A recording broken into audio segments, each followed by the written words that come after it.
kampanje vitet të mrekullueshme tashti në Shqip nga një kanal televiziv në Kosovë, edhe ishte një i ftuar aty, njëri që më ka pëlqyer jashtëzakonisht aty në intervistë.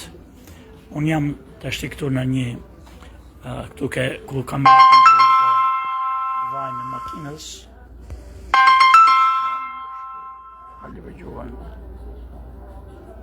Ka të shashme na. Gjithmonë kur kërkoj të bëj një video, më bëjnë telefon. Kam ardhur këtu të ndroj këtë vajnë e makinës këtu te kjo Toyota që është kjo. Edhe duke qenë se po rrija këtu po shifja aty një video, po kam pa një video të mrekullueshme që s'kam se share, se s'di se ta share. Aty më doli në Facebook nga edhe e keni pak këta që bëjnë telefon. Edhe aty pse më ka pëlqyer jashtëzakonisht. Ishte një i ftuar. Oh no, në maskara. Ishte një se njële duke shaj këto njerëzit që më bëjnë telefon. Edhe ishte i ftuar dhe e pyesin këtë që në qoftë se Shqipëria do të sulmonte Kosovën, Shqipëria do të sulmonte Kosovën, a do të mbrojët i Kosovën? Se kjo ishte, se duket një këto persona të mrekullueshëm, që mendon që ne jemi një këmbë, ndam në dy shtete, dhe ne jemi vlesur atë që jemi, edhe po pyetja ishte në qoftë se Shqipëria e sulmon Kosovën,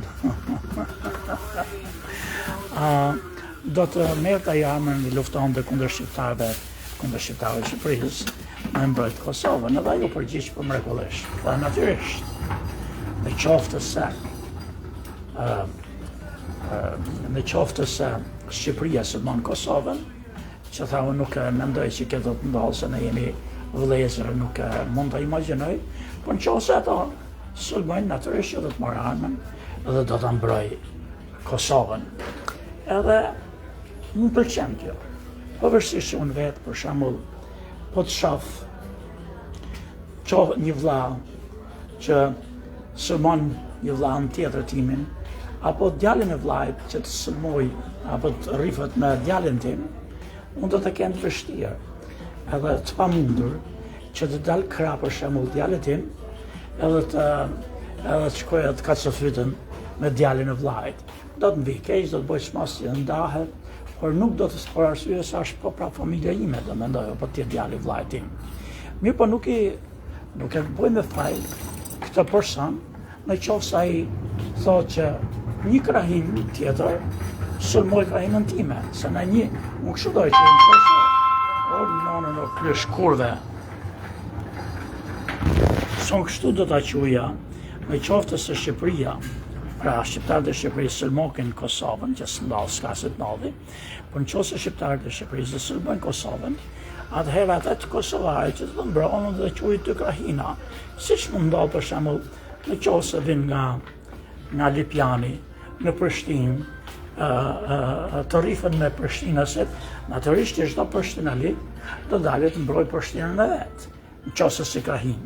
Nëse ne e quajmë këtë luftë krahinësh, bravo i qoftë ti të dalë dhe të mbroj Kosovën, se është krahina e tij. Por nëse do të quajmë luftë shtetërore dhe kombi, do të jetë e pamundur mendoj unë që ne të luftojmë me njëri tjetrin, se jemi një, po s'ka rëndësi.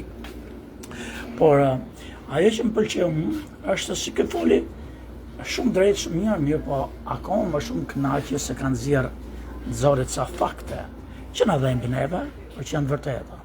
Ai tha që në kohën e luftës së dytë botërore, që ne gjithë e dimë, partizanët shqiptarë, ai e tha keq, kanë sulmuar, po erdhën aty, tha, gjyshi këtij personi që fliste, bashkë me kosovarë të tjerë, tha, ne ishim edhe po mbronin, tha, kufirin e epërm të Shqipërisë, ose të Kosovës, që është në Novi Pazar, kështu duket, tha, Novi Sad, diçka e tillë.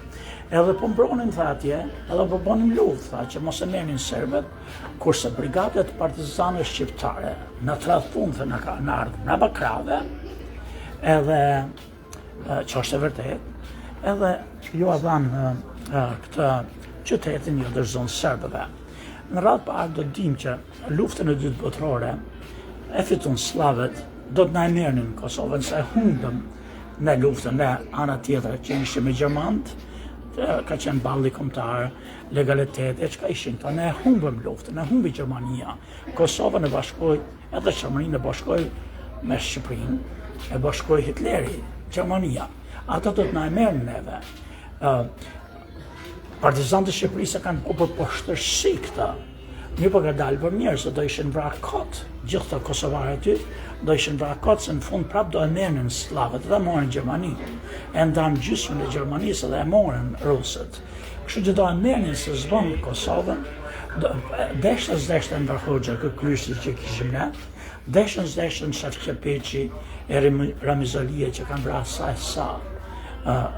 Njështë të mrekullueshëm patriot trimët e Kosovës në atë kohë në pavësi, deshën këto klysh kurvës që kemi pas ne, bota slave do ta merrte Kosovën, do të na merrte Çamrinë, se ishte e kundër Gjermanisë, ka i kishte bashku Gjermania. Por ajo që desha unë të saksoj, që më pëlqen shumë ky njeri që ka folë aty, ka thënë të vërtetën, por që desha të saksoj, ajo nuk ka qenë luftë shqiptare, asnjëherë s'ka ndodhur, sa e quajti një herë që ka ndodhur, e shqiptarëve të Shqipërisë kundër shqiptarëve të Kosovës. Nuk ka qenë kurrë një luftë e tillë, por ka qenë një luftë klanësh. Pra, një grup i shqiptarëve të Shqipërisë ishin me partizantë, ato nuk është se fituan, po ato kishte fituar komunizmi, e fitoi luftën, edhe ato ishin komunistë, kanë qenë të lidhur me slavë. Këto na kanë dhënë emrin e keq, na kanë zi faqen neve të Shqipërisë,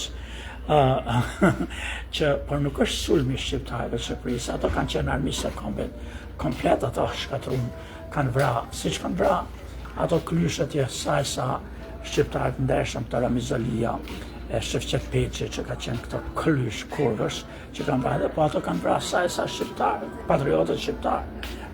Një shtet që ai ka vrarë burrin e motrës vet, ai Enver Hoxha, ai katili, kriminali. Pra nuk është luftë kundër Kosovës. Pra e shqiptarëve të Shqipërisë kundër Kosovës kanë qenë këto klanet, këto partitë, këto gjonat partijake. Pra ka qenë komunizmi, ata që ishin komunistë, kundër atyre që nuk ishin komunistë, ata që ishin lidhur me slavë, kundër atyre që urrejnë slavët, po jo shqiptarët. S'ka pas ndonjëherë luftë shqiptarëve me të Shqipërisë, me të Kosovës, sa s'do të ketë kurrë, edhe natyrisht që kam mjaft maskarej në Kosovë siç ka dhe në Shqipëri, që në vend që të thonë të vërtetën e madhe dhe të punojnë për misionin e madh që ne jemi një, ngjallin për çarje, ngjallin urrejtje, edhe duan të fusin armiqsinë, po s'do të arrin kurrë, ne jemi një. Sami Gjoka, ju përshëndet.